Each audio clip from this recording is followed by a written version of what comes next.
to Radio Spark, the voice of Jaipuria.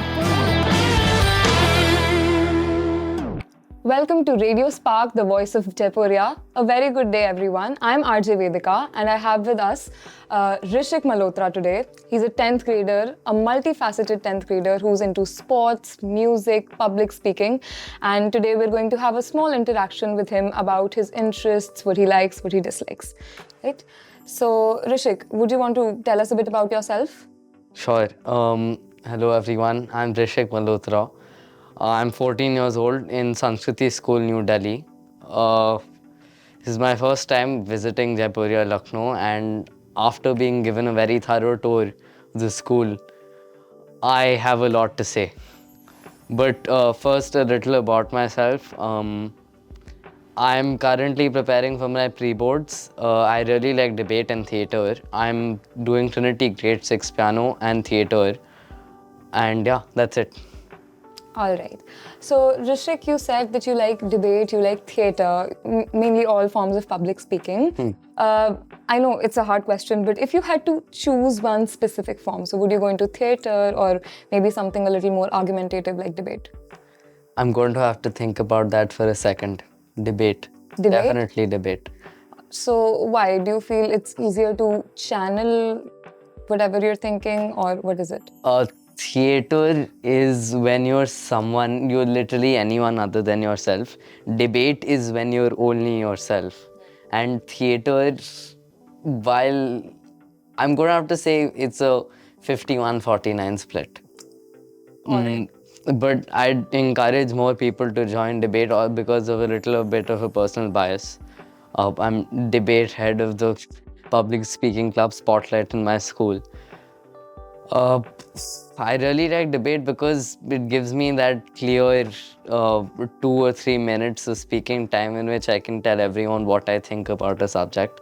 Theatre is scripted.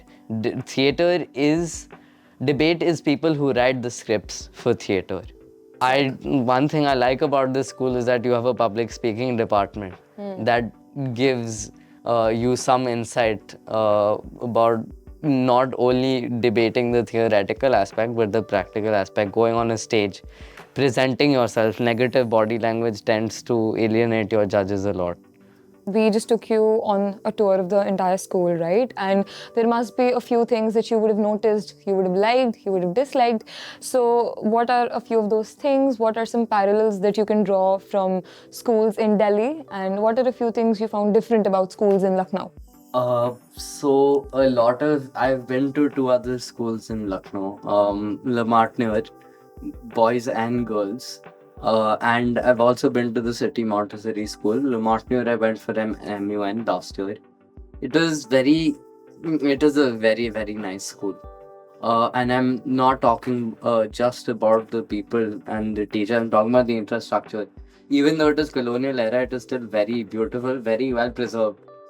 Again, Sanskriti is comparatively a new age school because a lot of schools in Delhi have been established. Like there's modern school, there's DPS. But then I'd say Jaipuria more resembles schools like the Shriram school again in NCR, because they're new schools and they have this very unique way of seeing things. Shriram, Malsari and Aravali, those are the names of the branches.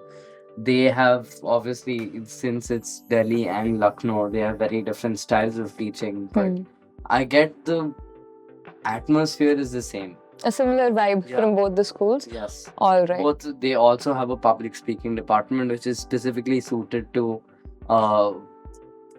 they give whatever resources they can to the children, just like I'm sure people here do too. I mean, I've seen a shooting range, an entire sports arena dedicated to children. And it's Sanskriti is more like what the makers of older schools in Delhi would have wanted to see, but with a modern kind of twist. Twist on it. All right. So it's very typical school facilities, beautiful property, of course, but it's in the middle of New Delhi. So there is a lot of scope for improvement. Also, Sanskriti is more like a IAS secretary's wives. So, people who were part of the IAS in, I think, the 70s or 80s, Carter, their wives set up an entire trust and some kind of board to oversee the school. Now, that school is more like a government school. This was established by the Jaipuria family Yes. recently, 8 or 9 years ago. So this branch was established 8 or 9 years ago. Otherwise, Kanpur and It was Lucknow 50 branch. years Yeah. ago. My parents studied there as well. They really found it. They found the school interesting, but they also saw Sanskriti is like opposite, so they wanted me to experience that kind of education. Sanskriti's motto is knowledge is liberation. And while I agree it is, knowledge should not be the only focus. Yes, agreed. Because knowledge is liberation, but often I've heard people talk about how the more they know, the more they feel bounded in their perspectives and the trends of society around them. So I think, I agree with you in a lot of these things. I've studied not in Delhi but in the NCR region for a little while, and I mean, with the comparison and parallels that you gave us were pretty solid. So, you study, you do all of these things. What is have you thought anything about what you want to do in the future? What is it that you want to pursue professionally? I have thought about that, and three options. Law, from the UK, LNAT. CLAT is always an option, but again, that's a lot like any other competitive exam. And I'm thinking about taking economics, but again, I haven't really gotten a very deep insight into that subject, so I don't know. Right. So, I think that's more or less it. It was really wonderful interacting with you, getting to know more about you, and having an insight into someone who does so much all the time. All right then. Goodbye, everyone. This is RJ Vedika signing off.